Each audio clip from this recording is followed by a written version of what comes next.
Hey everybody, my name is Jesse Collins, and I am the host of the Gentleman's Wrestling Podcast, a show right here on the Voices of Wrestling Podcasting Network.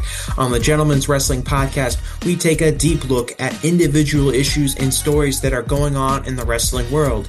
Each episode is about a different topic, and we take a thorough and educated look at things ranging from current booking trends to breakdowns on individual performers and angles to investigations into different fan cultures across the industry. In addition, we keep a close eye on the wrestling media, and as a professional journalist, I bring a unique perspective to how current issues in wrestling are being covered and discussed through the wrestling media. We have a revolving series of guests from across wrestling punditry joining us on each episode, and we hope that you make the choice to give us a listen on wherever you get your podcast from. Wrestling Omakase is back, baby. The weekly podcast that takes you across all the top promotions on the entire Japanese wrestling scene, from New Japan to Stardom, Noah, DDT, All Japan, Mari Gold, Dragon Gate, Tokyo Joshi, Sendai Girls, and a whole lot more. I'm John Carroll, a fan of Japanese wrestling for over 20 years, and every week I'm joined by a rotating cast of guest co-hosts as we break down all the top promotions in Japan, men's and women's.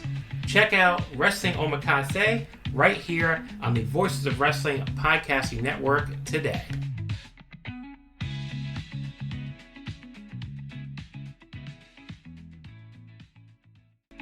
This podcast is a member of the Voices of Wrestling Podcasting Network. Visit voicesofwrestling.com to hear the rest of our great podcasts, as well as show reviews, columns, opinions, and updates across the world of wrestling. Competition starting to get thick, it's the click, so I hope you watch your A-game. A-man, no rain from the track when we unite and spit. This is an A-game, better bring your A-game.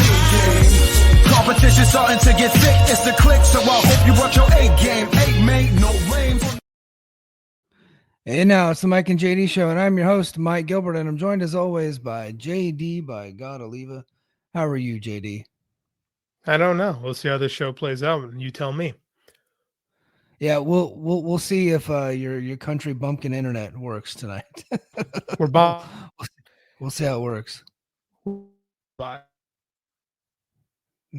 My wife works from home, right? I's pretty much at this, and there's like alternative where we live. Hotspot today. Yeah, we caught like half of that.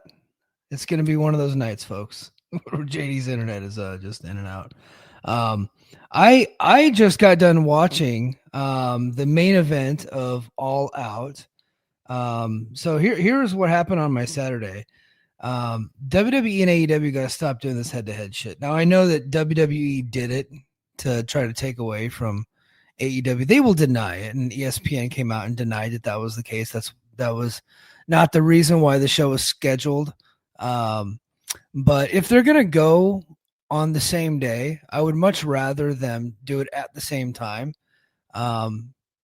because I can't do both in the same day. Like, that's just not possible. So I tried to watch. I tried to watch a little bit of All Out today, because yesterday All Out comes on at 3:00 in the afternoon.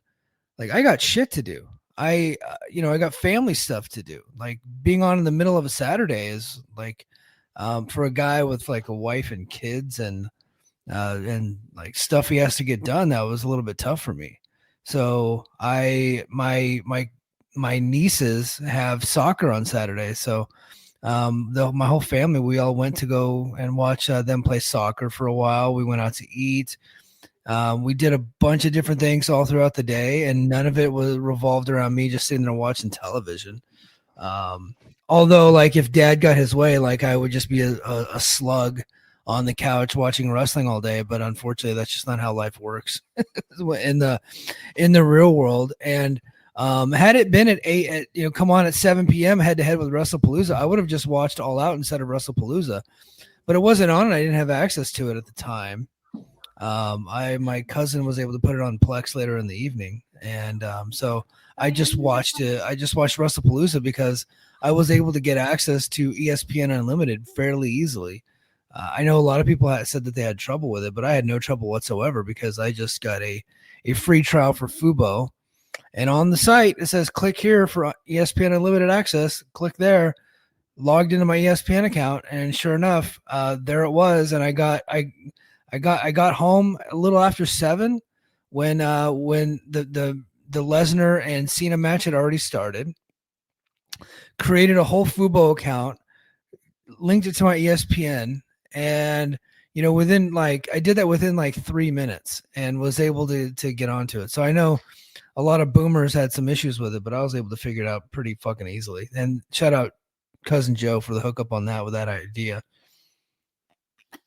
I had no idea that I could do that with Fubo. So that worked out pretty good. So, instead of like finding, a way to watch I guess I could have spent the money to watch All Out, but I'm not doing that because, I'm just not doing that. Not that it wouldn't be worth $50, but I was just I'll take a free show any day. So I ended up watching Wrestlepalooza from start to finish for the first time. I think I sat down and watched an entire WWE show from start to finish in a while. I think the last one, it might have been Mania. I think I watched, but I don't think I watched both nights of Mania all the way through. I think maybe I watched one. I have to go back to listen to the podcast. I'm trying to remember which one I watched all the way through, but I watched it from front to back. And then today, of course, was another family day. So when JD comes back, he's going to get a kick out of this, but we decided to go to a new church today. And I did not have any part in this decision. This was just something that my wife wanted to do. We had been going to one and it's not working out, and not anything controversial or anything like that. It's just, not feeling it. And so she was looking around for another new church, and she had told me that we were doing this, but of course I'm not paying attention. And, we get, I was like, well, okay, well, I was like, I don't care where it's at. Just what time? And she said, okay, we got to be there by 10. I was like, okay, perfect. How far away is it? She goes, it's 15 minutes. It's like, oh, that's easy. No problem. We get in the truck. Kids are all loaded up. And I was like, okay, where is this place? And she goes, look up Impact Church. I was like, Impact? She's like, yes, Impact Church. I was just like, that's a name of a church? I was like, I don't know if we should go to this church. She's like, well, why not? I was like, I have a my podcast is called Brace for Impact, and it's dedicated to a television show called Impact. And Impact does not have a great reputation for being something that is something that a lot of people want to be a part of. And she's like, oh man, really? I was like, yeah. So my podcast is named Impact. The TV show is called Impact. And now we're going to Impact Church. This is probably not going to be a good thing. And so I kind of set the tone right away, and it was not a good tone. And we get there, and the church was fine. It was a nice church. I was expecting there to be a bunch of production miscues, and like people out of place, a bunch of chaos, maybe some fights breaking out or something in the parking lot, but no, it was a fine church. It was called Impact Church, and we ended up having a good time. But so yeah, I come back, and then I do the football thing. Like afternoon football is what I do on Sundays, and then I got to watch the 49ers play, and we got a dub. So 49ers are undefeated, the 3-0. I think the Chicago Bears got a victory over the Dallas Cowboys, so that's fun. Anytime the Cowboys lose, I think that's a bonus, really. And anytime the Bears win, it's a miracle. Yeah, the Bears beat the Cowboys today, which is wild. So I would have bet money that the Cowboys would have won that game, but the Bears took it. So JD, did you catch the story about me going to a church called Impact Church today? Yeah, I did. I think it's ironic.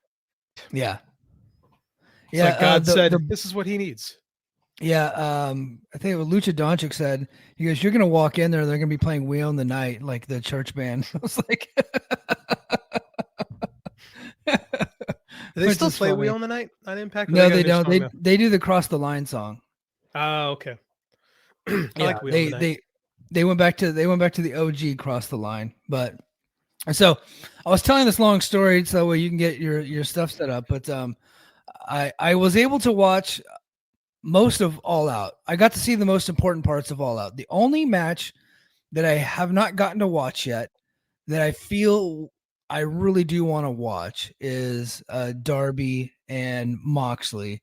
But I did not prioritize that tonight. But that I will get a chance to watch that here pretty soon. But what I will do right now is just go through the results, and then I'll do the results of Wrestlepalooza, and then we'll get to the top stories. But on the pre-show, the Ops defeated the Workhorsemen. Why was this even a match on a show? I don't quite understand that. Like, the Ops are pushed guys, and the Workhorsemen are like, they're fine wrestlers. I think they're Carolina guys, so shout out DPW, respect. But the Ops won. I think this was on the tailgate show, so I don't guess it really matters. Daniel Garcia defeated Katsuyori Shibata. You know what? I had high hopes for Shibata whenever he got into AEW, and I don't think that they have treated him well. Maybe that's me overvaluing Shibata, but I don't know. Him like losing to Daniel Garcia on the pre-show, I'm just like, I don't know. Shibata at one point was like my favorite wrestler, so maybe I'm just overvaluing him. But he gets beaten by Daniel Garcia with a God style pile driver. Daniel Garcia obviously getting a renewed push. He just turned heel. So okay, a couple things. So did you get that, or did my internet get? You're cutting in and out. You might as well just do your cell phone, dude. Bro, I'm sitting right next to the Wi-Fi thing, and yeah. At some point, you might have to look into hardwiring your internet into your computer. I don't know if that's even possible, but I would say just for now, just go back to the cell phone, and then we'll just move forward from there. And I'm going to run through these results. But yeah, Garcia gets the victory there. Then we got Roderick Strong, Kyle O'Reilly, and Hologram. They defeated the Frat House. Griff Garrison, Cole Carter, and Preston Vance. What the hell's the Frat House? Well, Preston Vance. Preston Vance. Well, I thought he was going to be a dude at one point. I thought he was like going to be a guy, and he just never really made it, and that's a shame. I thought he would end up being a guy at one point, and it just never happened for the guy. So that sucks. Well, I got to DM JD this. I got to send a DM to JD real quick and give him the link to the show. Here we go. All right. And then I'm going to text JD that I sent him the link. The new Mike and JD show, the new and improved. The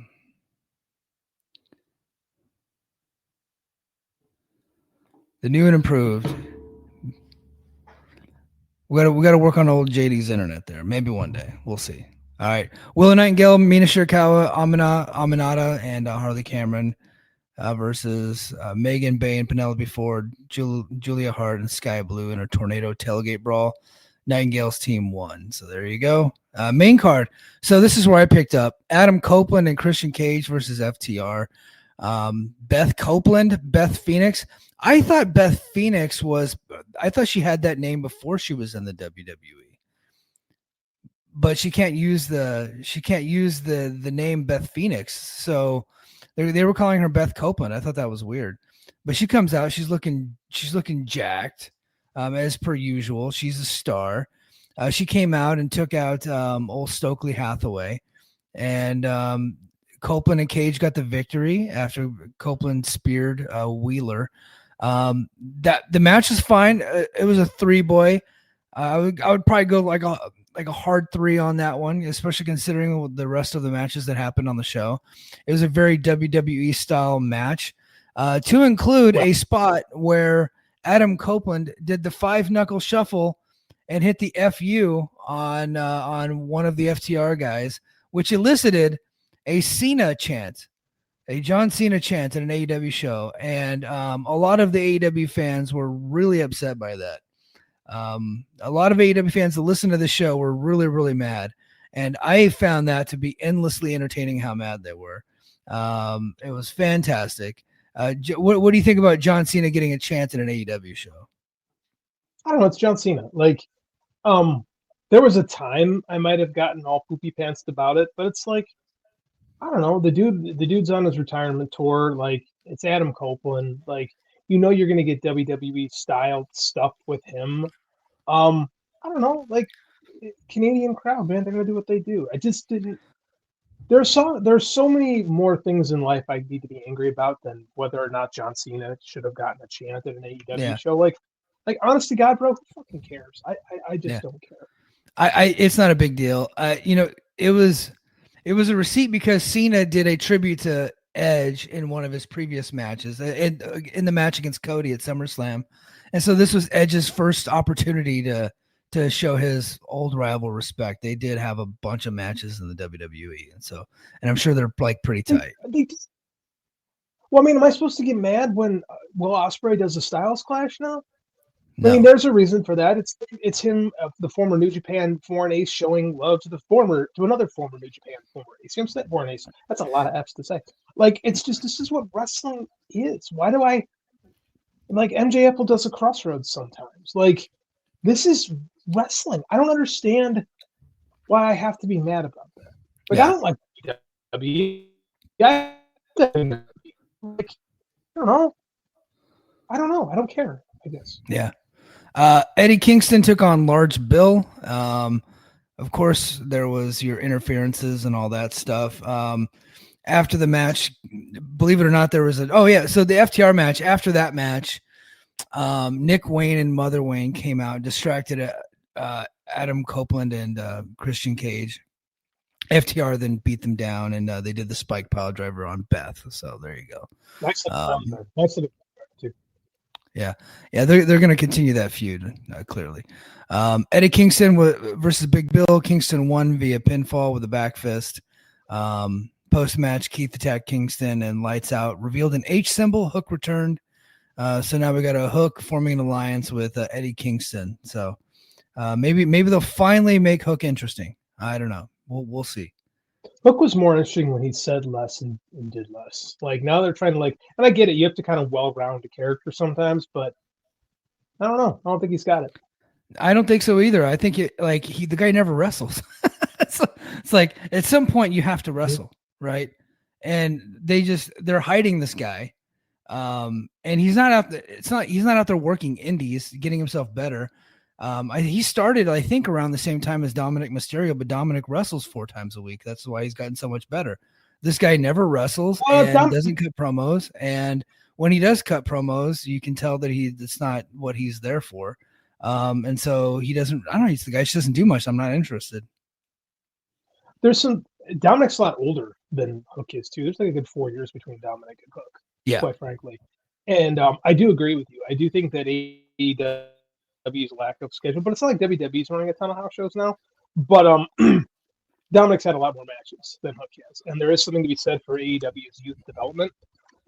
Hook's one of those guys who should have had like a tour in New Japan by now. Like, it still bothers me that we're 6 years into this and Tony doesn't send his young guys off to do stuff in Japan with one of his partner promotions, like, or Mexico. It seems like a no-brainer at this point, but I don't know. It's just not going to happen. I don't get it. Yeah, he's doing the opposite of what WWE's doing. He's sending his stars. So, and like WWE's sending their NXT talent. Like, NXT talent's always on TNA, and they're sending. I just got the press release from Justin Nipper today. They're sending a couple of NXT stars to to Noah. Right, Justin made that announcement today. So, I think that they should. I think WWE should send their stars too, but they're focused on sending their younger talent. I just don't see AEW doing that. I think that's like probably an area that they could strengthen is beefing up their young talent. But which we'll get to in the main event, because that clearly contradicts everything that we're talking about right now with their young talent shining in the main event. But so I did watch this one, MJF versus Mark Briscoe in a tables and tacks match. A little tacky. I know, a little tacky. I would say billions of thumbtacks. These guys are so good. I think I think Mike's opinion, there's a lot of violence on this show. These guys probably could have had, like, these guys are so good. I don't think they needed to do all this, but they did, and it was fine. It wasn't a bad match by any means. Look who's in the match, but they had to work around the tables and the tacks when I just felt like they probably could have done better without all that, like Mike's opinion. But still a pretty good match. And Briscoe won. I think that's cool. And he won clean. He got the J Driller on some tacks after a bunch of foggy bows did not get the job done. He did the J Driller and he had to do the J Driller because MJF was taking shots at his dead brother, which, I think another part of AEW they could clean up is stay away from the dead people, especially ones that worked for you. They got kids, and their kids are going to watch that stuff, and you might think they're okay with it, but one day they're going to tell you they're not. Trust me on that one. So, yeah, okay. I'm a hot topic here. Hot topic. Yeah, I think we need to talk about more dead people in professional wrestling. I think that Jay Briscoe specifically would have been okay with that. I think that he's working with his brother, he being Max, working with Mark out there. And I think Mark is of the mind that whatever keeps his brother's memory alive is better than. There's two ways to handle like death in all aspects. Either you talk about them a lot, and like talking about them brings the memory, and the memory keeps them alive spiritually, or you don't talk about them at all. And I am of the mind that we are not to determine how people should grieve and how people should work through their grief and how people should deal with the dead. The Briscoe family were a wrestling family, and I think that as long as Mark is cool with it, and if there were problems, I think there would be.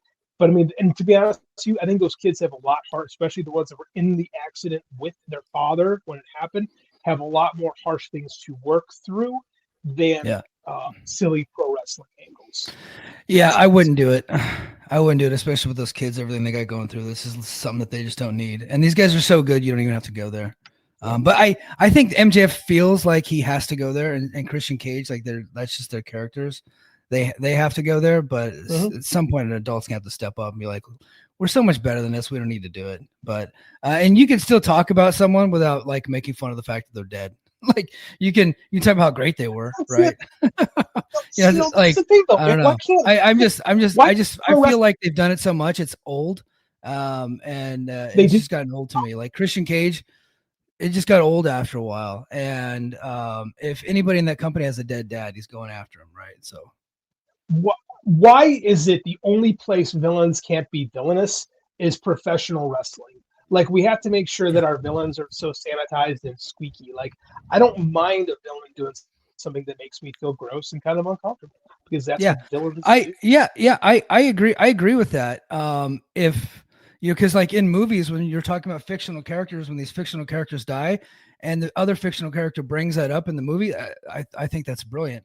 Wrestling, it gets a little weird because these are actually real people sometimes, and so and they got kids, right? Like it's weird. Like I know Jay Briscoe, I know that's not his real name, but but his kids are still there. Like everybody knows who we're talking about. So it's just a little weird. I think we could probably scale that back a little bit. I was in the lead up to it, I was just thinking about his kids. There's been a lot of death and destruction happening in the country lately, and I was just like, we probably need to cut back on some of this shit. I think MJF's better than that, or maybe he doesn't think he is. Maybe he's not. I don't know.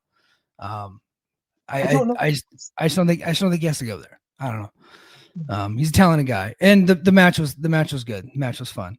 Hurt Syndicate, didn't watch that, didn't care about it. The Demand ended up winning. The Demand would be Ricochet, Bishop Khan, and Toa Leone, or Toa Leona. Remember Toa Leone from I had a thing for Toa Leone when I was in high school. Same. Yeah. She had a fastball, man. She had quite a fastball. Yeah, but Ricochet pinned MVP. There's a rumor floating around a while ago those guys were going to be out by November. They technically lost their last match on pay-per-view. They didn't get pinned, of course, because these guys are not doing jobs. And then MVP loses this month. I don't know. There was also a rumor going around that they're adding new members to the crew, and some people are pointing towards the fact that Private Party may be on the sauce now. because they showed some pictures of them being jacked lately. Like they're out of the company, and AEW doesn't have a wellness policy anyway, so they could have been doing it the whole time. But these guys are huge now apparently. So I don't know what to make of this thing, but Hurt Syndicate could be out. I don't know. Like it's been a weird run. They're definitely over. But it might be, I don't know. Like I don't hate the idea of like quick runs. Like I know in pro wrestling we've had lately, everyone has to have a 9-year run, or like you're disloyal to the company and therefore you must be banished. Like if they're in for a year and they do some stuff and it's fun and have good matches and they move on, okay, move on to the next territory. I don't know. Oh, I guess maybe TNA, but I don't know. Like if they want to be out, let's be out. If not, let's do something new. Yeah. Mercedes Moné defeated a Riho to retain the TBS title. She got an eye rake and a lung blower. So there you go. Riho probably going to be gone for another year. Okada, Takeshita, Mascara Dorada for the AEW Unified title. Okada retained, pinning Dorada. John Moxley and Darby Allin in a coffin match. Moxley won when Pac returned. Powerbombed Allin onto the coffin and bagged him, and Moxley closed it. At one point, Moxley got set on fire. So there you go. Timeless Toni Storm lost the AEW Women's Championship in a 4-way, losing via pinfall to Kris Statlander. So Kris Statlander is the new AEW Women's Champion. Goddamn, this is a long show. Brodito versus the Young Bucks versus the Don Callis family versus Jet Speed in a ladder match for the tag titles. Brodito retained when they retrieved the titles. So there you go. Afterwards, the Jurassic Express. Jungle Boy is back and his dinosaur is back. Mr. Slow Kicks himself, Luchasaurus. They did the whole Tarzan boy. They came in and attacked the Young Bucks. What do you make of Jurassic Express making a comeback here? My kid likes the theme song. So yeah. I don't know, man. I feel like we've been there, done that. And I feel like this kind of proves that Jack Perry doesn't have much else, unless this version of which by definition, this version of Jurassic Express has to be different than the last one. Yeah. So my initial instinct is to go, they're just retreading. But if they're able to kind of revitalize the tag team, like I look at, this is going to be funny. I look at like what the Usos were like a decade ago compared to what they were, they were able to reinvent themselves. I'm not saying they're going to be that by any stretch. I'm just saying if they can find a way to reinvent the act a little bit, perhaps it can work. Otherwise, I just don't know what either of those two bring to the table in this version of AEW. Yeah. I'm curious to see what they do. I had lost complete interest in Jungle Boy. I thought he did have some moments where I thought he was a good heel, but very clearly it just didn't work. And so he had to take some more time off, and now he's back. He's turned babyface. Went back to the beginning. Maybe they'll do a whole redo on this. But I don't know. We'll see. I just have not been impressed with Luchasaurus in a long time. Like the guy was. I thought he was pretty good starting out, and then he got hurt. And then when he come back, he was several steps slower. And like he does these slow kicks. And even when he's slapping his own ass, which is something that a lot of these kids do these days, is like when you kick, you got to slap your own butt, right? When he does it, it's just so fucking obvious. It's like, I got no time for this guy. He does a good moonsault. That's cute. He's very tall. Does the kicks. Those are cool.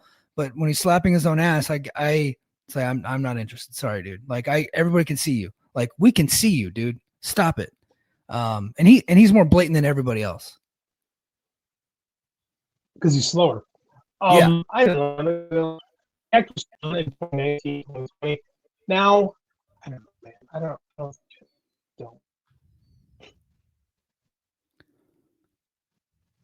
Is there a massive delay? I can't hear a word you're saying, man. Hangman Adam Page versus Kyle Fletcher. The main event. I thought this main event was fantastic. Kyle Fletcher is a star. Eventually, they're going to have to put the title on this guy. I think within like a year or two, he is going to be the world champion of the company. This, as far as a marquee main event, very clearly this was not a marquee main event because this is Kyle Fletcher's first time. But if you're like a sicko and you've just been watching this guy grow, to where when he was, part of Aussie Open, and now he's, kind of working his way up. This is his first time being in a main event. I thought he killed it. And maybe they lost some pay-per-view bias because he was in the main event, but I think they're going to end up getting paid for it in the long run because I think he's so fucking good. Adam Page won with the dead eye. One criticism is they kept dropping this fucking Fletcher on his head, man. It's just like the guy's so young. You just lost Will Ospreay to neck issues. Like, maybe don't let him land on his head so much. Like, come on, what are we doing? Yeah, you can probably. Is that better, by the way? Yeah, that's my microphone. Okay, yeah. So I think you don't have to do the amount of head drops that are common back in the day. We don't need a Misawa situation, especially when we know that you can get so much more done just back bumping. Kyle Fletcher, like they talk about, AEW doesn't have any good young talent. They just all vanilla midgets, and then you got this jacked ass 6'4" guy with a shit ton of charisma who is insanely athletic, and I'm like, what the fuck are you guys talking about? Like, Kyle Fletcher's a star. Yeah. He really is. Like, he's going to be a guy that they can build this company around for a long time. And they're down some talent right now. Yeah. They Kenny Omega's gone again. He took some time off. Swerve's out for a while. Ospreay's out for a while. Adam Cole, I don't know if he's ever going to wrestle again. So they're down some stars, and so they need some of these other guys to step up. And I thought Kyle stepped up in a big way today. Well, this is what you do, man. Like, pro wrestling has to be a next guy up mentality, right? You cannot, and I think it's been part of the problem with AEW for a minute now, is that the younger guys hadn't been stepping up, and this was a perfect show to give a guy like Kyle Fletcher an opportunity. Because you were going against John Cena and Brock Lesnar, because you had that big monster show on the other end, you knew it wouldn't be probably as big as it could have been. So you can either say, oh no, woe is me, or you can accept the fact that you have some flexibility now, right? It doesn't, like, the company isn't going to live or die based on this one particular buy rate because there's a giant asterisk attached to it. So why not give a guy like Kyle Fletcher a shot? Someone that could be a guy for you in the future. Like, when Adam Page first wrestled for the title, he lost, he got beat. We told a big story with him. I think that's exactly what you can do here with Kyle Fletcher in the future. Like, I think the guy's freaking got it, man. I really do. Yeah. Like, look at his work the past 4 years of where they came from with Aussie Open and what he's at now. And now everybody bitched at when about 2 years ago now, when he first came to the company, and he was taking a lot of L's, right? Which is what Tony does when he likes you. He puts you on TV a bunch and lets you lose a lot so that he can kind of rebuild. And like, you can't say it's paid off because he's not there yet, but you can see it. Like, you can see what he sees in him and how he's coming up. Protostar is the stupidest nickname in the world. It sounds like an animated series from the early 80s. So I think I don't know who said it, but I want to give them credit. It was somebody from AEW. So the Protostar just sounds like a giant space fart. Yeah. But what a tremendous match. I thought it was. Like, if you're just gonna watch one match from All Out, I would say that's probably the one you need to watch. Was really, really good. So JD, I had an opportunity to watch WrestlePalooza again because I just didn't have access to All Out, without paying for it, of course. And so I was just home. I had the television. Family was in bed. I was like, I guess I'm watching WWE tonight. And I was able to get access like pretty easily. I know a lot of boomers had trouble, but I had it just fine. And John Cena versus Brock Lesnar was just a one-sided beatdown. Brock Lesnar went in there and just beat the fuck out of him. They did the same story they did at SummerSlam years ago. SummerSlam 2014 when Brock just beat his ass over and over. I think occasionally you got to do stuff like that. My criticism is they already did that with these two guys, right? Yeah. So it's like, and it was the debut on ESPN, and you're going head to head with AEW. I would have had them have a good match, but Brock Lesnar was also sucking wind within 3 minutes and was like, he was like both pink and purple at the same time because he is so huge and so jacked. They probably just didn't trust that he could go out there for like 15 minutes and give a good match. So he's like, you know what, just go beat the shit out of John. He's leaving anyway. And so that's what they did. Can Cena even give a good 15-minute match anymore? I'm not watching, but Yeah. the reviews I'm hearing have not been great to his actual wrestling this year. Yeah. So his heel matches were not any good. I watched several of his heel matches, including versus CM Punk, which I was like looking forward to. Because I was like, oh yeah, man, reminds me of 2011. That was a great match. Well, they did not have a good match when Cena was heel. Babyface John Cena doing really good. Okay. He's had several good matches. He actually pulled out like a decent one with Logan Paul of all people, but I think the audience, like the crowd heat was there for it. Him and Cody at SummerSlam was awesome. I liked him and Cody versus SummerSlam at SummerSlam. And then he had, I think he had another match recently with Sami Zayn. So he's just kind of like going through like the opponents that he really likes. Had another good match with Sami Zayn recently. So they're doing it. Like he can still pull it out when he needs to. And so, but he just did not know how to be a heel. And you said it perfectly a couple weeks ago. He never fully committed to being a heel. Mm-hmm. And he was the antithesis of Hulk Hogan. Hogan committed. And that's why Hogan, like NWO Hogan, worked so well. But Cena didn't know what he was lost as a heel. But babyface John Cena has been reinvigorated. He's done a pretty good job. What a shame, too, because you'd figure a guy like John Cena would have relished the opportunity to finally be a bad guy. We've seen what he can do in not so much the Peacemaker show, but when he played Peacemaker in the Suicide Squad movie, he's a dickhead. So yeah. I figured that John Cena would embrace being a heel a little bit. The whole thing was, I don't know, the greatest heel turn in the world. Like, it was good, but I mean, it's just weird with Travis Scott standing there for some reason and The Rock. It just all went nowhere, and it's a shame too. It's an absolute shame because. Yeah. Could have been something special, but no one cares. Hunter's an amazing booker, genuflected his image, all that bullshit. Yeah. Wow, I'm trying to remember what else happened on the show. I don't have all the notes in front of me. The Usos versus Bronson Reed and Braun Breaker was not that good. I didn't think that was particularly very good. Yeah. Bronson Reed and Braun Breaker won. One of the Usos hit Bronson Reed in the back of the chair, and legitimately the chair bounced off his back and he hit himself in the face with it and cut himself hard way. It's fucking gnarly. I was watching it. I didn't know what would happen because he hits the other guy with a chair, and then all of a sudden Uso's bleeding and he's bleeding bad. And I was like, what the hell is going on? And then I didn't find out till later on Twitter, they slow-mo'd it and he hit himself in the eye with the chair and busted himself open, and now he's in concussion protocol. So because he got hit in the face with a chair. Yeah, that was pretty gnarly. Io Sky versus Stephanie Vaquer was great. Stephanie Vaquer is the new women's champion. Again, if you're just gonna watch one match on that show, that's probably the match to go see. The match that had the most crowd heat was CM Punk versus AJ Lee. CM Punk and AJ Lee versus Becky and Seth Rollins. Actually, it was a pretty good match for a mixed tag match. It was a very WWE style. Went a little long for my taste, but it worked. The crowd was super into it. It also reinforced my opinion that AJ Lee was never really any good. Did you see her doing her fucking Looney Tunes punches and slaps on Becky? I saw it on Twitter, and I had a good laugh. Dude, AJ Lee was never very good, but she was kind of decent in an era where everybody was bad. Yeah. It was truly the one-eyed man leading the blind. That whole thing goes she hasn't done it for a decade, so it's we could expect her to be good at it.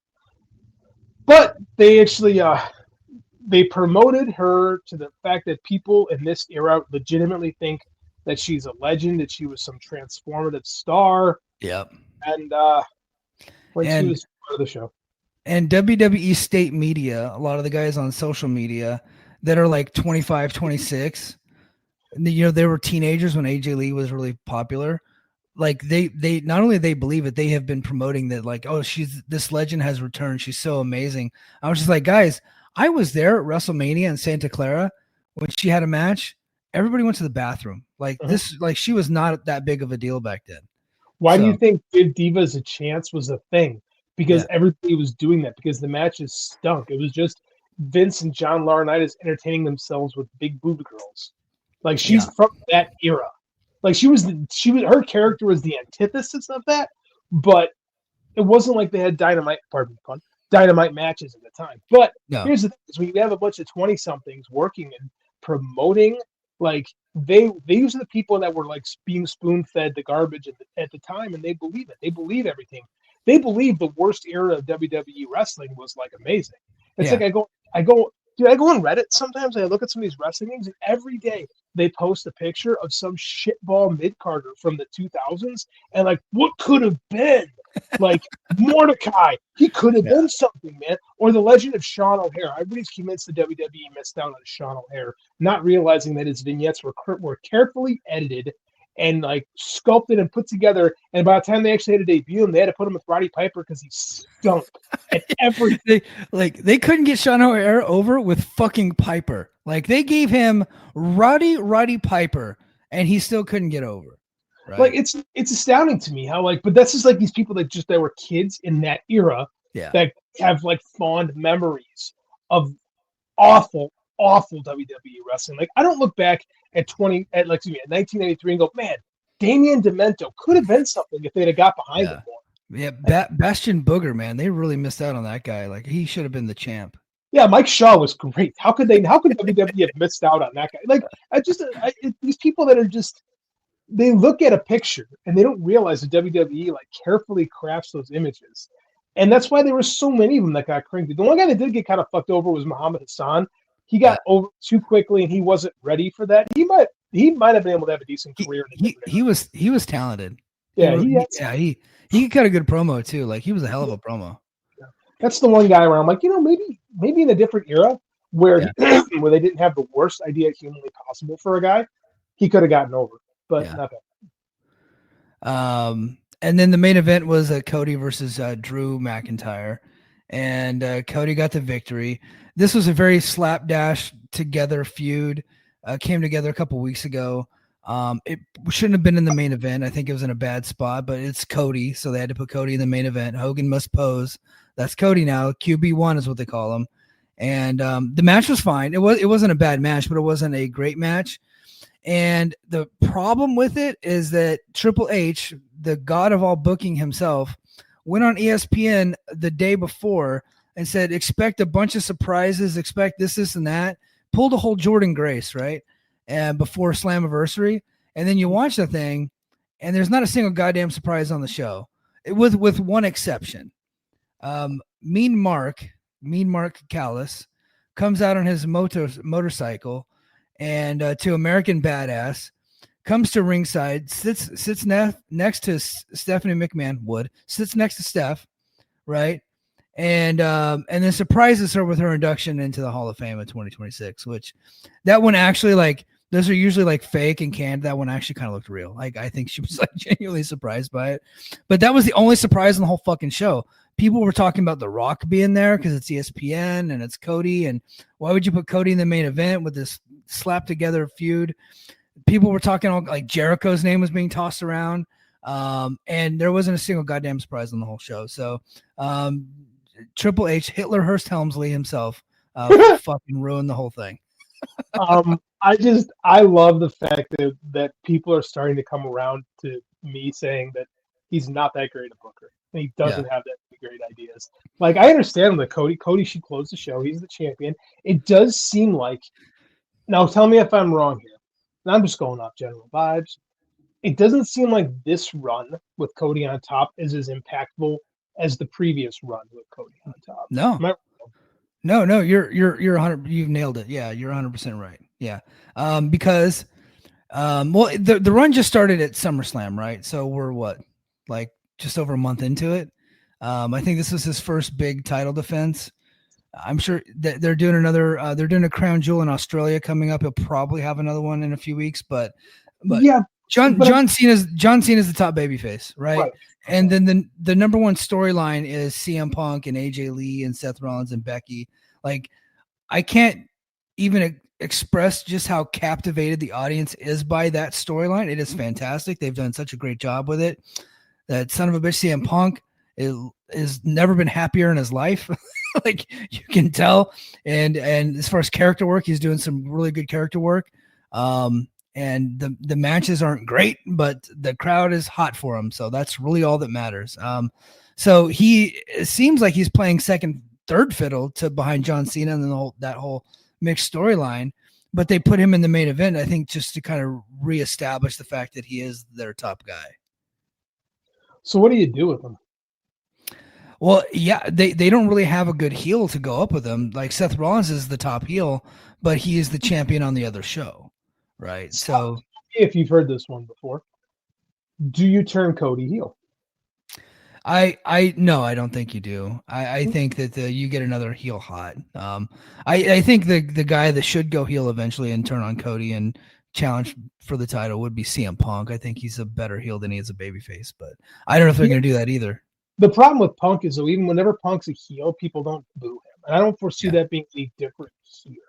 True. Like I think here's the thing though, Cody's really good, but Cody's like crafted, and depending on where the two of them are currently, I know there has been heat between them in the past. Punk can kind of eat him alive, I think, on a micro. Cody's a good promo, but it's a very massaged promo. Whereas I feel like Punk could actually like be a dick. I feel like Punk could be a dick. What a stance I just took. Great analysis from JD. Guys, I think CM Punk might be a dick. I think this Punk guy might not be up on the level. I don't know. I do think you say get another heel hot. It's not. I know everything Hunter touches turns to gold, but it's not that easy to get on to get a heel super hot. Like, it's not. You don't just say, well, that guy's our best heel now. Like, and I think that you could have had that with Drew, but you kind of like went through it super quick. Yeah, they tried to give Drew an out. So Cody was by the announcer's desk, and Drew was about to give him his the Glasgow kick or whatever he calls it. The what the hell's the name of that kick? The drop kick, the single leg drop kick he does. I can't remember the name of it. You're asking me? Yeah. He tries to give him that. Cody, the ref, like stops him, and then he pushes the ref out of the way. He goes to do it. Cody moves, and then he kicks through the announce desk, and then apparently in storyline he hurt his leg. So and then Cody hits him with the crossroads 1, 2, 3. So there you go. But yeah, I there was some issues with the broadcast. You know, some people paid $30 for it, and they saw commercials. So but here's the thing. This new ESPN Unlimited app, the sell of the ESPN Unlimited is that you're paying $30 because you don't have to have cable to have all the ESPN channels. You're getting access to all their linear stuff and all their ESPN Plus stuff, but it's all going to be riddled with commercials, much like all the ESPN Plus stuff was before. So you're just getting the linear stations. So it's supposed to be an extension of that, but people don't understand that. And I'm on their side, by the way, because if I'm paying $30 for a fucking show, I don't want commercials, but they're looking at it. You're paying $30 for the linear ESPN channels.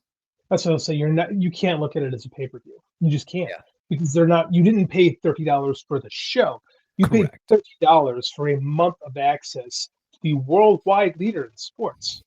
And if you're a professional wrestling fan who only wants to watch professional wrestling, you have to really decide if that $30 a month is worth it. Because to you are paying $30 for a pay-per-view, but you can't look at it like that because it isn't. Like if you just watch ESPN, this is bonus for you. This is just icing. I am a ESPN addict, I would say. Unfortunately, right now ESPN Unlimited and YouTube TV, they're not in sync yet. Like some cable providers are, like I said, Fubo. Obviously, you can have, if you have a Fubo account, you have ESPN Unlimited automatically. I think they're going to get that ironed out eventually. Garrett Gonzalez has Hulu Live TV, and so that he gets the ESPN Unlimited through that for free. So I think a lot, like once they start making these deals, I think most people that actually have cable already will have access to it. But if you've completely cut the cord and don't even do streaming cable TV, you're going to end up having to pay the $30 if you want to just watch the WWE or get a VPN, and which I don't know how to use, by the way. People keep telling me, but if you VPN it, you can watch it through Netflix because Netflix International has all the pay-per-views. VPN, you plug it in and it sets the computer to like the Isle of Man or something like that. I think I just stole some Joe bit doing that. Yeah, but like you just tell the computer it's someone. They're not illegal, but yeah, one of those things. Yeah. Oh, the thing is I watch it on my TV. I have the smart TV, so I'm like, how do I get it onto my smart TV? So I need a young to come to the house and just hook it up. I sound like Jim Cornette now, but I just need somebody to fucking do it. Joe keeps telling me how to do it. I'm like, I don't get it. Joe, just drive 12 hours to my house and fucking use my remote and do it. But we're not there yet. So I've been stealing cable my whole life, but I cannot figure out this fucking VPN thing. I don't know why. But and what I don't want it to do is like, I want it to say that my Netflix account is like overseas, but it can't say that with my YouTube TV account because then it'll mess up my location thing and it won't be, you can't access YouTube TV overseas. It's tied to your zip code here. And I need my Charlotte news. I need to know what the weather's going to be like. I got to see it. There's a workaround, but we won't talk about that. Okay. So we were talking through text earlier. You sent me a video of this guy, Andrew Badiah. What the fuck is this guy's name? I don't even know. Some guy on I saw someone retweet some stuff before the show, and his proposal. This is not a Tony Khan proposal. This is a random fan proposal. But I thought it'd be this guy, Andrew Badiah. He's a journalist. Let me just give the guy a shot. I've never heard of this guy before, but I did go to his page. He's legit. He's featured in Sports Illustrated, New York Times, ESPN, Yahoo. So he's a media personality. Does a bunch of videos and has an idea for AEW to get ahead in life. Yeah. So his concept was he referred to it as AEW One. That was essentially an AEW app that would essentially operate like the old WWE network, where it would be AEW shows and pay-per-views, plus Ring of Honor stuff, plus New Japan, plus CMLL. So all of AEW's like sister promotions. And, I guess you could include MLW in that because they are kind of, you saw Fightland, MJF made an appearance with Hammerstone on there. Yeah, and Blue Panther is their fucking champion now. Is Blue Panther the MLW champion? He's the national open weight, but I made the joke he is the national old and overweight champion. But that joke writes itself, actually. Well done. But yeah, and a lot of fans were like, "Yeah, that's a great idea. That's a great idea." I'm like, man, that sounds really cool, but like, CMLL has an app that they want. They have an over-the-top service they want you to buy. New Japan has this little thing called New Japan World. They sure do. Makes decent. Well, it used to make decent money in the U.S. Like, in theory, it's a decent idea for fans. But I mean, here's the reality of it. Tony Khan does not want to give you pay-per-views. You have to understand this and you have to accept this. He would rather make, what is it now, $40 a month with Max and $50 a month with every other one of their partners. Like, because that's still valuable money to AEW. Like, I think that we have to accept the fact that what the WWE network was actually a bad deal for WWE, and that's why they got out of it. Yeah. Yeah. So here's the reason why the WWE got out of having their own app, and there's two reasons. One, they were on an island, right? And they weren't growing because of that. They were on their own little island and they couldn't grow. They needed to appeal to a larger mass audience, which is where Peacock comes in. Because if you want to order Peacock because you're getting the latest Michael Myers movie or whatever big Hollywood movie's coming out, then you could see that WWE's on there, and now you have access to the WWE stuff too. And so that grew their brand, it grew their product, and JD's made the point 1,000 times, and it's a good point, that very, very, very much is one of the big reasons why WWE got as hot as they did, is because their pay-per-views are so accessible on a platform that a lot more people had than, say, the WWE Network, which might have had 1 to 2 million. Now you're putting it on Peacock, which has like 40 million subscribers. Like, there's an astronomical difference there in an exposure, right? And the other reason, it's fucking expensive to manage your own app. Like the overhead costs, the employees you have to hire, the data centers you have to all of that. It's super fucking expensive. TNA has what this guy's talking about without the sister promotions being involved. Right. So TNA Plus is an all-encompassing TNA app. You can get everything one-stop shop. You get their television shows, all of their catalog, all of the old pay-per-views. You get the TNA Plus specials monthly, and then you get the quarterly pay-per-views for an extra fee, but you still get those. You don't ever have to leave the app, but they're on an island, right? And they're paying Endeavor. I think Endeavor just sold it, but they were paying Endeavor a fee to manage that app for them. And so they were I don't even know if it was a 50-50 deal. I get the feeling like Endeavor was probably taking like the lion's share of the profits from that app or the revenue from that app because they were the ones running it and managing it, and they were essentially just producing the content, but still having to pay a lot of the overhead costs. So that's where it gets tricky. And so now you're asking Tony Khan, so here's this idea I have for you that's probably going to lose you some money. Instead of, and he even in the video, he said, this is probably not the most profitable way to do things. Once you say that to a billionaire, you've lost them completely. So like they stop listening. So Tony Khan. Why do you think Vince fired Barrios and Wilson, the presidents of WWE at the time? They weren't making money. Yes. The WWE Network was great for us. I loved it. It was the greatest thing, like one of the greatest things that ever happened to me in like 2014 when that app came around, because I had all the access to all the old stuff that I just never got the chance to see before. We finally had a place to watch it because I didn't have my videotapes and my DVDs at that point. So it was all online and I didn't have to go and like search for it. It was like all in one spot. It was perfect. It was great. And then all the new original content they were producing, I was super into it. It was good. I would love for AEW to have something like that. It would benefit Mike greatly.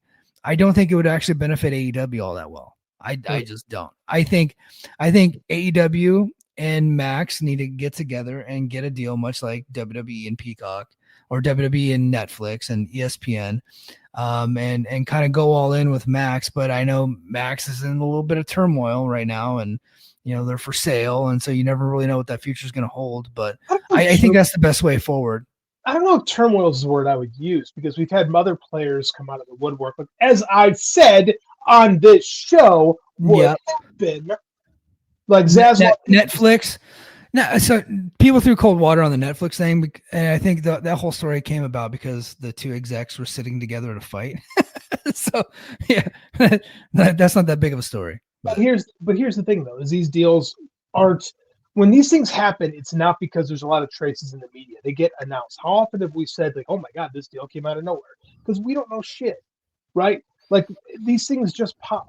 The fact that it leaked tells me that it's not as done a deal as everybody thinks it is. And it's been 2 weeks, and it's not a done deal as of yet. So I wouldn't say HBO Max is in turmoil. I would say they're the belle of the ball. They're a hot commodity. I just watched Superman on there last night. Great movie. I am once again a HBO Max subscriber as of this week because Verizon has a deal where you can get Netflix and HBO Max for $10 in a joint deal. So I have it now. So I'm back on HBO Max. So I'm gonna watch Superman this week. Watch Superman. Dynamite's much better watching HBO Max than it is on the TBS app. I'll say it's a much cleaner feed. And you don't have all the TBS issues too, because those issues are Turner issues. They are not AEW issues. So, anyways, like I was saying, I think that HBO Max is in a good spot. They're going to find a buyer if that's what this is going to happen. These mergers I read an interesting thing about business deals that happen, and sometimes how they just wind up working out. Mike sent me a very interesting article. What a great transition, actually. Yeah, that is a great transition. Yeah. So, a buddy of mine.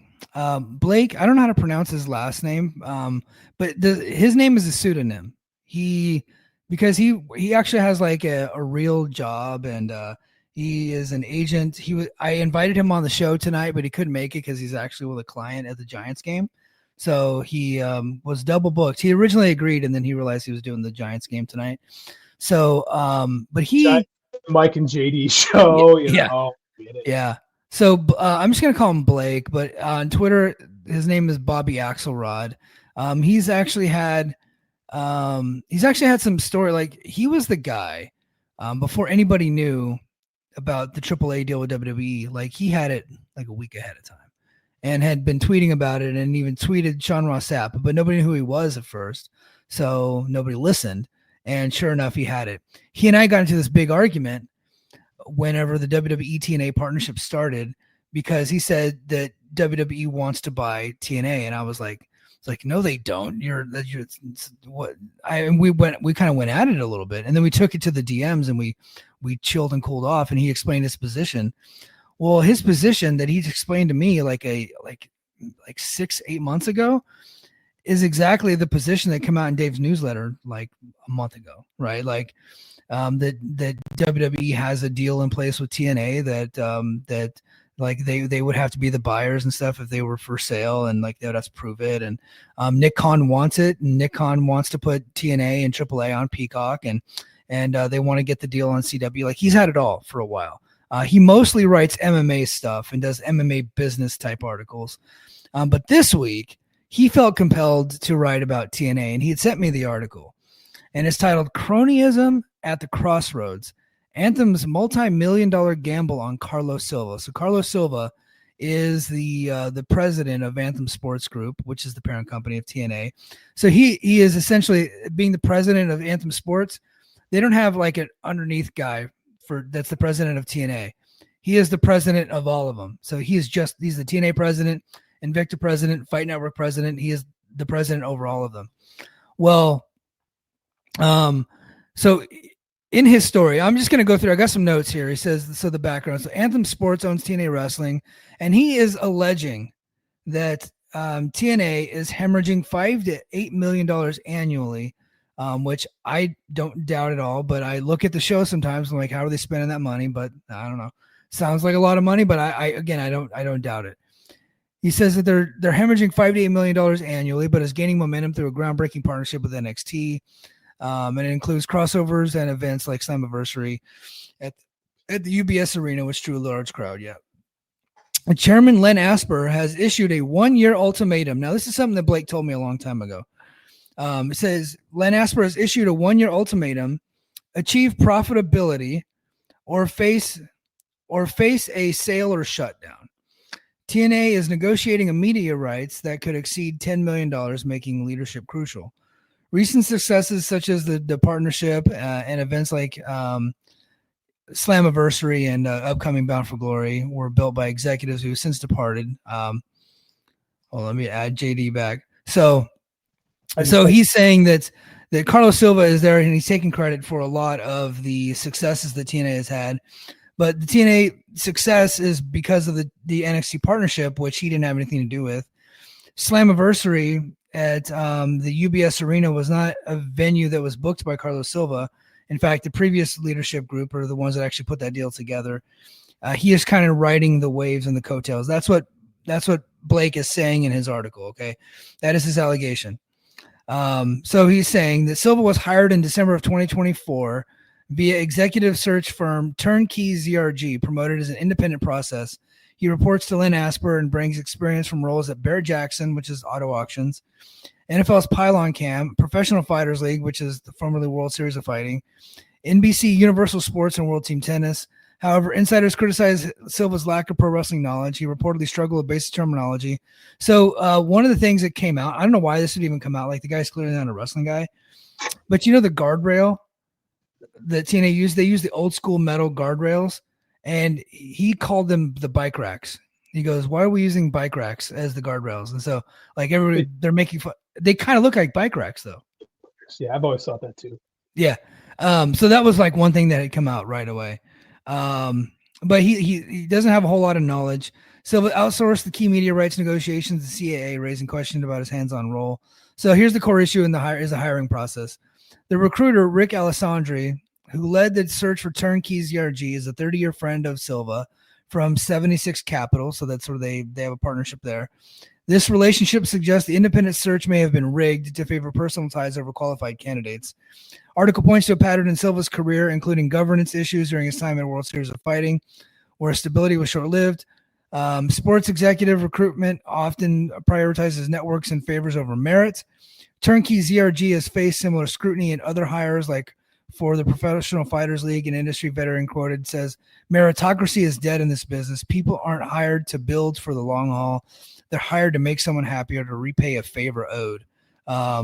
So that is a bomb that he just dropped on Carlos Silva specifically, that he was hired based on a good old boy network. And he came in and wiped everybody out. And a lot of people don't think that he's actually qualified for the job. Now, again, this is not Mike saying this. This is not JD saying this. This is Blake saying this. And Blake's done the research and he's talked to the people. I thought his end quote here was pretty good. With annual losses and a tight deadline, the gamble on Silva is massive. And he gives Napoleon's quote, in politics, stupidity is not a handicap. And he suggested cronyism might not derail careers, but could cost Anthem dearly. So they're taking a big gamble on a guy that is an unproven commodity in Carlos Silva. And they did it by using a hiring firm that basically hired somebody that was their friend. That's the allegation here from Blake. What'd you think of the article? Great article. Really, really well written. I like the argument that was presented, and I kind of agree. I think in the little bits that I have seen, I have not been impressed with what I've seen from Carlos Silva. He very much seems like one of these guys. In pro wrestling, we are often cursed no talent who find themselves in leadership positions who feel the need to put themselves on television. And he seems to be one of these guys sitting in his cuck chair. Thank you, Joe Lanza, wearing his lame ass TNA hat. I'm getting one of those hats, by the way. Continue. I'm getting a hat. Continue. His lame ass TNA. It's so. I do. You and I have a unique perspective on this because we were really covered in probably not their darkest era, but one of their darkest. I think the Pursuit Channel days are probably when they were at their right. Yeah. But yeah. Maybe those early, maybe even when they were just on, was it Twitch? Is that what they used to be on? They just used to be on Twitch for a little bit. They were on Twitch and Pursuit for almost a year, but you and I came in and did the podcast, and they were already on Access. Yeah, so just after that, but the talent was at its lowest, and so we've really seen that company grow, and they do seem like they're on a trajectory to get something good because of the WWE relationship. So I think that I'm of the mind that I completely agree with everything the article said. Cronyism has existed in business forever. The phrase that it's not real. Like, people get jobs all the time. Dude, let me tell you some stories of education. In education, how people, like, if you ever want to get a job in administration or letter of recommendation, they'll write you one so quickly to get you the fuck out of there. Like, that's a true thing that I've seen numerous times in numerous places. So, I mean, it's not crazy to think this is a thing. Now, do I think that whatever, and I can't say competent or not, I have no idea. I'm not there day to day. I do think that he called everyone there who knew what they were doing, and now he's riding on the coattails. Right. He can have whatever happens. I think he's going to have a positive or negative impact on it whatsoever. I think it's all going to come down. Yeah, so a lot of what's happening is already set the wheels in motion, or the wheels were already set in motion. And so everything after Slammiversary is kind of like, that's that hard date where he can maybe start taking credit for some of the company's growth and some of the decisions that they're making. The TV deal is all on him. That's him. He's working that deal. So clearly WWE is going to get some credit, but he's in charge of TNA, and so TNA gets credit, right? So that would be all on him. Slammiversary was a really big event, but that had been meticulously planned out before he got there. They made that announcement in October the year before, and they actually had, and I talked to one of the people that put the plan together for Slammiversary. It talked about, like, hey, we're going to start selling ads at this time. We're going to hit the ground at this time. We got these events lined up. We're going to team up with the New York Islanders. We're going to be throwing out pitches at the Mets game. We're going to be doing all this stuff. We bought all this advertising in the local New York market, and it worked well above expectations. It worked really well. He just wasn't in charge of that. So he fired the people that did make that plan and then just continued on the plan. That is true. I heard that before this article ever came out, right? In fact, one of the people that put the plan together, I'm trying to get on the show soon, and I think they're going to come on. So I'm just going to have that conversation. I think I can get them. So what I don't want to do is say that he hasn't done anything good, because I do think he's done some good things. I think he has been really good with the media. I will say, me and him have never talked before, so it's not like that. He used to follow me, but quickly unfollowed me when he found out that all I'm going to do is shit on TNA's booking. So that didn't last long. But what I mean by being good with the media is he doesn't understand wrestling and how you're just supposed to lie to everybody all the time. And he has just come out and has been extremely transparent. And I just found it to be really refreshing. Like, he came out and just said, When asked about how TNA Plus is doing, he goes, "Oh, we're doing really good. We're up over 21,000 subscribers now." And he did not know that was supposed to be a secret. And I immediately got a DM. He goes, "I cannot believe Carlos told everybody the real fucking number." so like, and then he came out and he said, like, oh, on Access, since the WWE partnership, we've been averaging about 100,000 viewers a week on Access, and they don't actually get the Nielsen anymore. They quit subscribing. They still have the numbers. Those aren't public numbers. He just gave them away, and he wasn't supposed to do that. So, but he's in charge now. So it's like, he's like, fuck it. Like, why shouldn't I tell this number? And he come out and said, I'm going to get us a TV deal, and the price is $10 million. I have literally never heard a sports executive come out and say what the price is of their television show. In fact, that might actually be a bad idea, because now like unless he's going in there hoping that like people are going to try to bid above that, like now people are going to try to lowball him, and like knowing that that's probably the acceptable number. I probably would have kept that one a secret, but still, I really enjoy transparency. He's a very goal-minded guy. I think I like that about him. I am also a goal-minded guy. He leads from the front. I think highly of people like that. He's putting himself out there and wants everybody to know who's in charge. Does a great job with that. Here's where I'm going to insult the guy. He's on TV too much. He's not working angles yet, but he's always in the front row. He's putting belts on people, which is fine, but I think it's better that he stays in the shadows, especially a non-wrestling guy. But this past week on Impact, he was in the front row with an Anthem exec, and Ryan Nemeth went and got into a shoving match with the Anthem exec, and Carlos was the one to break it up, and was like right then and there, I was like, this motherfucker's going through a table at some point. Like, Bubba Ray Dudley is gonna like talk it. He's gonna convince him the way that Bubba convinced Dixie. It's fucking happening. Like, this guy's going through a goddamn table, and like at that point, it's all gonna be dead. But my comp for Carlos, and you'll appreciate this, was Kip Fry. With the way that he has been managing the talent, he's even doing like after every major event, he does awards. Like how Kip Fry used to do bonuses. But Kip is actually doing awards. He's just like a TV exec, a former like MMA guy. No, not really super knowledgeable of the pro wrestling. Kip Fry, didn't he just work at TBS, right? He was a TBS guy and was working with the wrestling company, but he wasn't involved in the day-to-day. And they brought him in at one point. He was after Jim Herd, right? Herd had left. Between Herd and Bill Watts. Yeah, in between Herd and Bill Watts. So I think the comp, and Rich has made the comp, and I know Rover on Twitter has made that comp. I was like, I agree. I think that's the comp. Except for Kip Fry never really got involved in angles, and this guy's definitely getting involved in an angle at some point. Yeah, I mean, MARK is the word. Like the sport turns most into the big arcades. It just happens. Like, and thing gets intoxicating. I think they will get it. That's a cheap TV deal too. If it's 10 million, that's super cheap. So, but for TNA, freaking great. Good. If he can get it, good. And here's what's going to happen: is he'll write that off as a victory, and he'll move on to do something else. Because he's not passionate about wrestling. He can write that into like a big career boost and find himself in another place. Because this is how CEOs don't care. Like, this is like, okay, here you go. Here comes this part of JD. Like, these people, they just look for the next big deal. Like, the consequences are not their concern. They're somebody else's concern. I make the deal to get us here, and everybody's happy, and then I'm gone, and then they got to figure out that, oh man, this, like, that's how all CEOs operate. Like, no one, like you said, builds. No one like tries to build to last. It's all about how can next thing and let somebody else figure it out.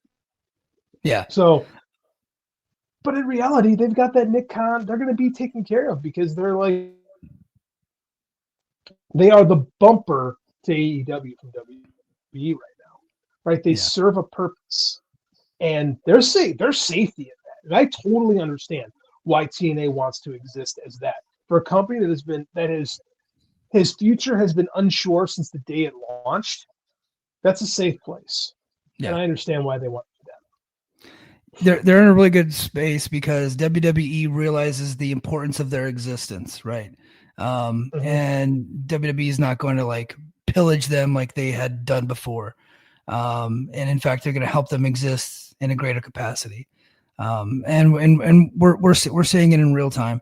And as far as the cronyism, I 100% believe the story. I don't have any reason to not believe the story.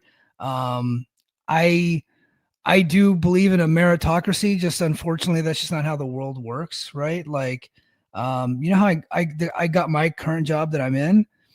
I got it on a recommendation from my cousin, right? So, and I had a military background, and they were hiring military people through a DEI program, is what they called it. So I'm the whitest motherfucker on the planet, and I'm a DEI hire, and I'm happy to say that I was.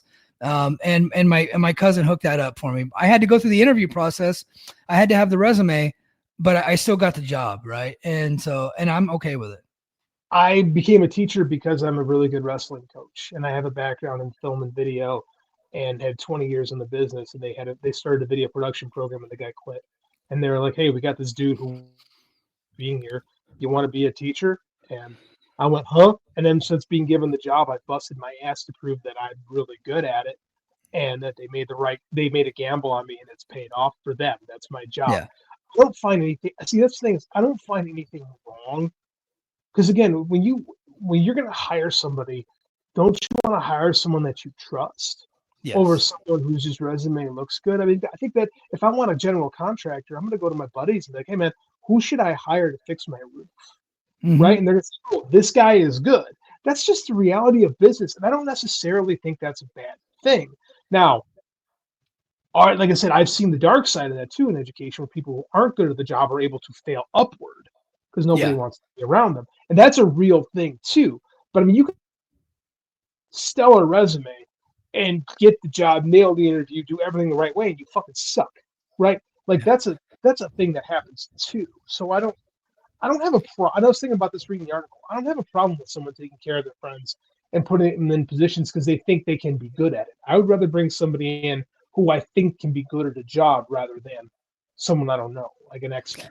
Yeah, I think the knock on Carlos is that he got brought in despite not having pro wrestling product knowledge, but he got brought in as the Anthem Sports president, which is TNA, Invicta, and Fight Network, and he'd come in with his background through the different TV networks.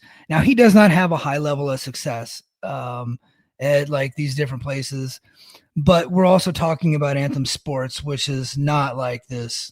It's not Paramount. Right. It's a much smaller thing. So I think that his experience elsewhere is like commensurate, but him not having a product knowledge of TNA, I think is valid. I do. The previous Anthem Sports president that they had was Richard Schaefer, who was the former president of Golden Boy. Now that's a big time hire, but that guy came in and like his name's already set. He didn't really give a fuck. He didn't last that long. So now you got Carlos Silva coming in, and what I could say is the guy does appear to be driven to succeed. And especially if he's been given a 1-year ultimatum to turn this thing around, if the guy can get the TV done and next year they're doing, instead of losing $5 to $8 million, they're, with the $10 million added to their revenue stream, maybe if they're profiting $1 to $2 million, I would say that's a win. Right. And then you're right. He could probably go right off into the sunset and go to the next project. And then they can bring back a wrestling person to manage the thing, knowing that it's a turnkey company, right? Or they can bring in the next sports exec or whatever. I think they should really copy WWE in the sense they brought in Nick Khan, which was the greatest hire ever in pro wrestling. I think if they could find somebody like NCAA or Endeavor that's got those connections, that's probably the way to go. I should know they would take the job. Here's where I'm at. I don't necessarily think I think not having product knowledge is not the worst thing in the world, because you can come in. This happens a lot where people get hired to work at places, and you can invest yourself into it and become really good at it. Sometimes having too much product knowledge can be a bad thing. Yeah. Right. And I don't necessarily think that everybody who works in a wrestling company needs to be a wrestling guy. We've seen plenty of quote unquote wrestling people do really shitty jobs. Yeah. Right. Especially when it comes to business, because why would we assume that someone who spent their life in a wrestling ring would be really good at business? True. Yeah. Right. No, very, very true. When the most consequential president that there ever was. Well, first is Vince, right? He never wrestled before he took over. He was but then Nick, Nick Khan would be like, of the last 20 years, he's the most consequential wrestling hire of all time, and he never took a bump, never worked in pro wrestling. He just negotiated deals, right? Mhm. You need those types of guys. You need sharks like that to take the emotion out of it and just be strictly about business. And I think that's another reason why Carlos came in. Carlos came in, and he didn't have any issue firing Gail Kim and firing Ariel, the guy that ran it before, and getting rid of Scott D'Amore's people because they felt like maybe they're still loyal to D'Amore. So Speedball, you're gone. Josh Alexander's gone. They didn't even offer him a new deal. Unfortunately, Ace Austin's gone. I wish he wasn't, but he's gone. Right. So like there's no emotion whatsoever. Like you're either adding to it or you're taking from it. And so you just let all these people go. And kind of brought in his own people. And so I think sometimes you need that type of guy. From a business perspective, I agree with you. I don't think a person like that should be running booking. I think that's what kind of screwed the Dixie era over. Was Dixie had this came from Panda Energy. They had general business knowledge, right? The problem was it became Dixie's plaything, right? And then you had all these lifelong workers trying to work Dixie into making sure that they had a job, and so that became the joke of TNA for the longest time. You need wrestling people telling the wrestling stories. I'm firmly that, but I also think that like Tony Khan came in with a lot of product, a lot of knowledge of the business, but no background on running the side of the business. And for his ups and downs, you can't say the AEW hasn't been a successful company. Huge, right? It's a massive success. You cannot. Is it WWE? No, but what is other than WWE? Like, and WWE took 45 years to become what it is. You know what I'm saying? Like, so I think that the scales we have for this are ridiculous, and I don't think you can fault Carlos Silva for the moves that he made. My thing is, who have they brought in that's not WWE NXT? That's not an NXT guy. Like, where's the young and have them watch the show, but are they bringing in an influx? Is TNA just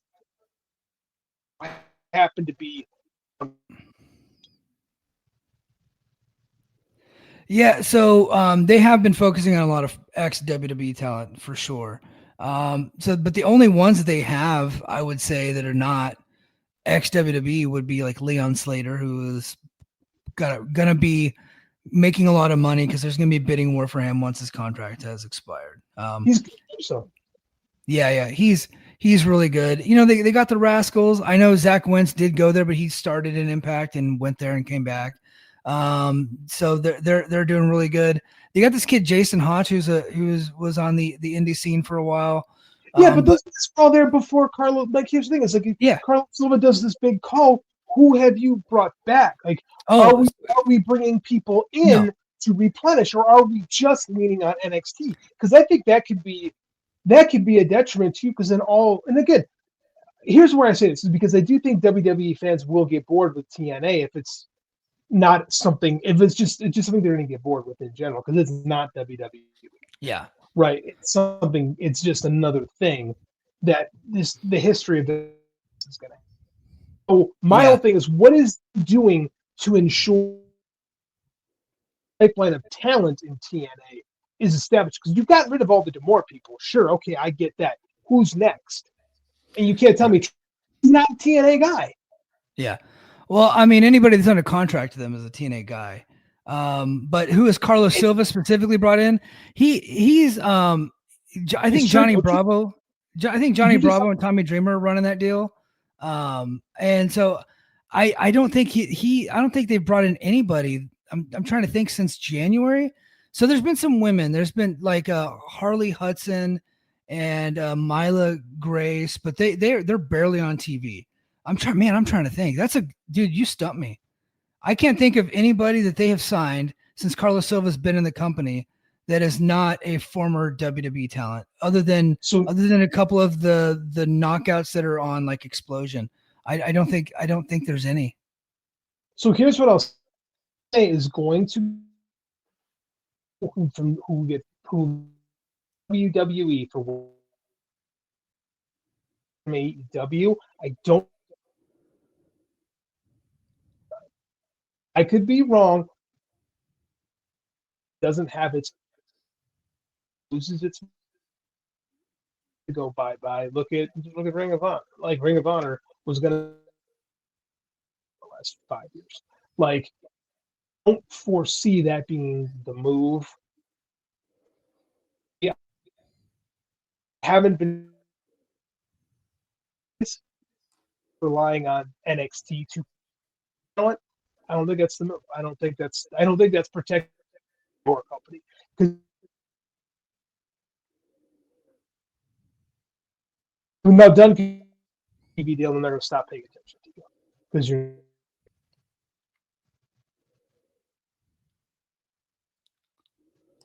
I think we lost JD, unfortunately. He cut out. I couldn't hear anything that he said. So I had to, he was frozen. Hold on. Let me see if he's back. One of my rants that I've ever had. Are you hearing me right now? Can you hear me? I can hear you right now. Yeah. Motherfucker. Like, my whole thing is, if you're not for your own future, just NXT guys, it's the. Yeah, no, I'll cut you off right there. I think I get the gist of what you're saying. They got to sign younger talent that are more unknown and groom their own homegrown talent that can be identified with TNA in the future and not just rely on the WWE fireds. That's something that we've been talking about forever. I couldn't agree more. And I wish they would focus on that more. And hopefully they will start doing that again. But that doesn't appear to be the case since January, at least. I know that they've signed some more unnamed females, but we don't really have any of those unnamed, like, male wrestlers that have been grinding the indies that are just looking for a shot to make it. I don't think they've brought any of them on, but hopefully they will do that in the future. But it's getting late. The show's been a disaster. We're going to wrap it up. That's going to do it for us this week. And until next time, mahalo. Competition starting to get thick, it's the click, so I hope you watch your A game. Amen. No rain from the track when we unite and spit. This is an A game, better bring your A game. Competition starting to get thick, it's the click, so I hope you watch your A game. Amen. No rain from.